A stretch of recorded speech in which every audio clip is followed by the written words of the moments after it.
अस्सलाम वालेकुम नाज़रीन, मैं हूं बिलाल ज़फ़र। आप देख रहे हैं हमारा कनाडा। मैं आपसे मुखातिब हूं कनाडा के खूबसूरत सूबे ओंटारियो से। उम्मीद करता हूं आप सब खैरियत से होंगे और अल्लाह का शुक्र है मैं भी ठीक हूं। लड़ रहा हूं कनाडा की डिफ़िकल्टीज़ के साथ। बहुत कुछ है बताने के लिए, लेकिन इतना ट्रांसपेरेंटली बता नहीं सकता।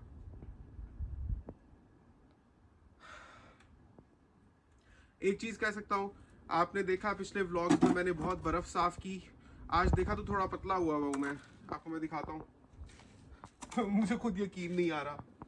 ये देखें, मैं आपको क्लोजअप दिखाता हूँ। मैंने कोई सांस वास नहीं खींचा हुआ।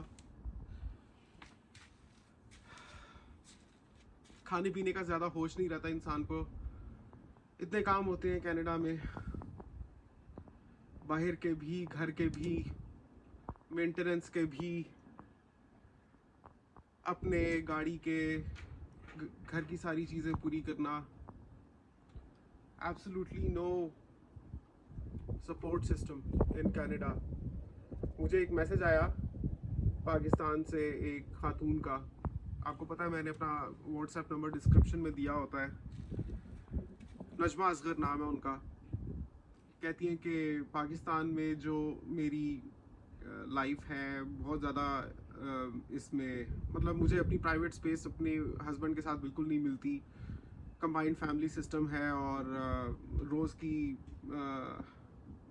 छोटे मोटे लड़ाई झगड़ों से बहुत चिड़चिड़ापन आ गया है। मैं सोचती हूँ कि मैं ऐसी ज़िंदगी जीऊँ जिधर बस मैं हूँ, मेरी फैमिली हो और हम अपने आज़ादाना डिसीजंस लें, ना किसी की रोक टोक हो, ना कोई देखे, और हम अपनी आज़ादी से ज़िंदगी जिए। आपके व्लॉग्स मैं देखती हूँ और मुझे बड़ा अच्छा लगता है कैसे आप अपनी पूरी फैमिली के साथ, मतलब जो इंस्टेंट फैमिली उसके साथ आप कनाडा में रह रहे हैं और आप इतनी अच्छी जॉब कर रहे हैं और इतनी अच्छी आप माशाल्लाह ग्रोसरी करते हैं, घूमते फिरते हैं, आपका एक ज़िंदगी का सिस्टम बना हुआ है। तो देख देख कर मेरा भी दिल चाहता है कि मैं भी ये करूं। लेकिन कनाडा की जो रियलिटीज़ है ना, वो आपको जो मैं वीडियोस में दिखाता हूँ वो बहुत फ़िल्टर्ड होती हैं, क्योंकि बहुत सी चीज़ें इंसान बहुत ओपनली कह नहीं सकता। लेकिन there is only maybe 40% that I am able to convey to you people of the difficulties that we are actually facing here on an emotional scale, on a physical level. मतलब आप बहुत ही ज़्यादा difficulties का सामना करते हैं यहाँ पर। हमारी तो बहुत प्रिविलेज्ड लाइफ है, मैं समझता हूँ हमें इतना ज़्यादा नहीं झेलना पड़ा। हमसे बहुत ज़्यादा और लोग मुश्किलात में हैं, जिसकी वजह से हम उनके लिए तो दुआगो हैं ही और नेक तमन्नाएं रखते हैं, लेकिन अल्लाह का बहुत शुक्र करते हैं कि हम बहुत बेहतर सिचुएशन में हैं financially and we are able to afford and manage. लेकिन लोगों को तो नौकरियां ही नहीं मिल रही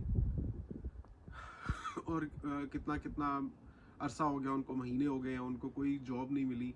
और यहाँ का जॉब कल्चर भी बहुत डिफरेंट है, बहुत डिफरेंट है पाकिस्तान से भी और बहुत डिफरेंट है मिडल ईस्ट से भी। मेरा एक और फ्रेंड है साजिद, जो मिडल ईस्ट से ही कनाडा आया है। वो मुझे बता रहा था कि the manager is not satisfied after, मतलब 10 घंटे भी डेली काम करने के बाद उसकी डिमांड होती है कि तुम वीकेंड्स पर भी आओ without any extra compensation. I don't know what kind of contract he has with that company, लेकिन वो कहता है कि it's like do more, do more, do more, do more, do more, do more. No matter how much you do, it's always a do more requirement that comes from the top management. और वो कहता है कि there is no growth in terms of increments. आप उसने कोशिश भी की इंक्रीमेंट के लिए, उसको फिर भी नहीं मिला। और ऐसा भी नहीं कि सैलरीज ऑटोमेटिकली एडजस्ट हो जाती हो for inflation. what he was getting 3 years ago, आज भी उसको वही मिल रहा है वहाँ। और वो कहता है वो बमुश्किल इतना पूरा है कि हम अपने खर्चे चला सकें। उसको और उसकी बीवी को दिन रात काम करना पड़ता है, सिर्फ hardly maybe $500 a month बचा पाने के लिए। $500 equals to almost 1 lakh rupees Pakistani. वो कहता है कि हम इतने प्रिविलेज्ड बैकग्राउंड से आए थे पाकिस्तान से, लेकिन अब हम आ गए हैं तो बस we want to sustain, and हम बस ये करना चाहते हैं कि किसी तरह से रह कर देखें यहाँ कम से कम 5 साल, हो सकता है फ्यूचर में बहुत अच्छी पॉसिबिलिटीज़ हो हमारे लिए। कहता है कि लोग कहते हैं इधर आए हो तो अपने आप को ग्रो करो, किसी स्किल इन्हांसमेंट कोर्स में इनरोल कर लो, कोई सर्टिफिकेट्स ले लो, लेकिन रियलिटी ये है कि यहाँ का बिजी लाइफ स्टाइल और नो सपोर्ट सिस्टम आपके पास बिल्कुल ऐसा कोई मौका ही नहीं छोड़ता कि आप अपने ऊपर किसी भी तरह से इन्वेस्ट कर सकें।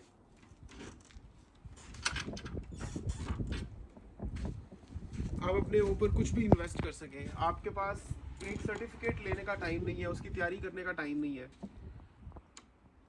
जॉब से आप वापस आते हैं तो घर में बच्चों को देखना होता है, घर को देखना होता है, गाड़ी को देखना होता है, सौदा सुलभ पूरा करना होता है, अगले दिन की फिर तैयारी करनी होती है। ऐसे में आप कहाँ से वक्त लाएंगे कि आप अपनी पर्सनल ग्रोथ पर भी इन्वेस्ट करें, फाइनेंशियली, टाइम वाइज।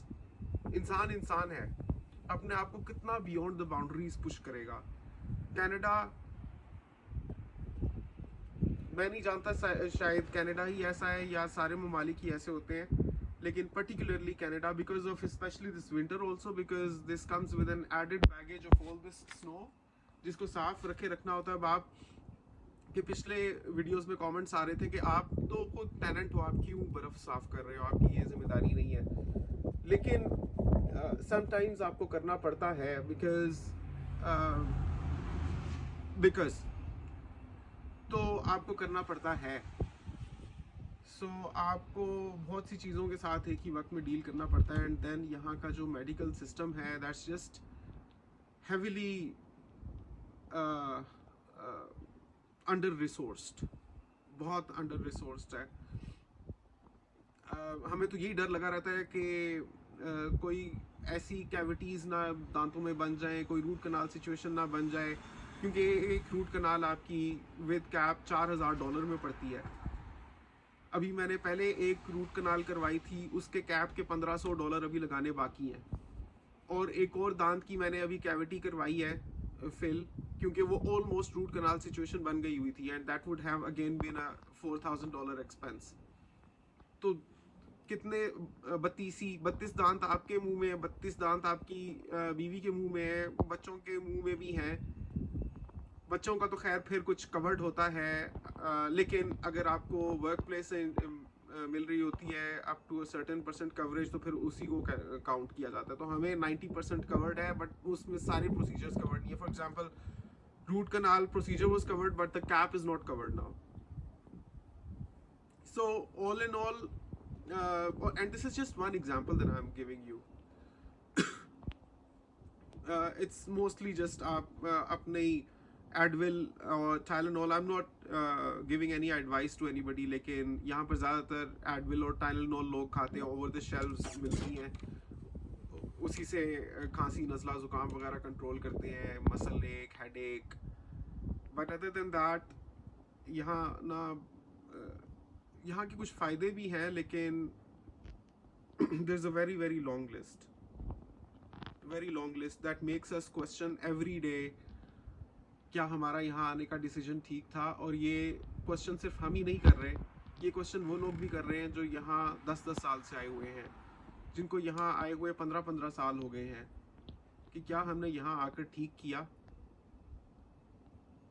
या ज़िंदगी में इंसान ये सोचता है कि फ्यूचर में जो होगा ना वो अच्छा होगा, और अभी के जो हालात हैं वो डिफ़िकल्ट हैं।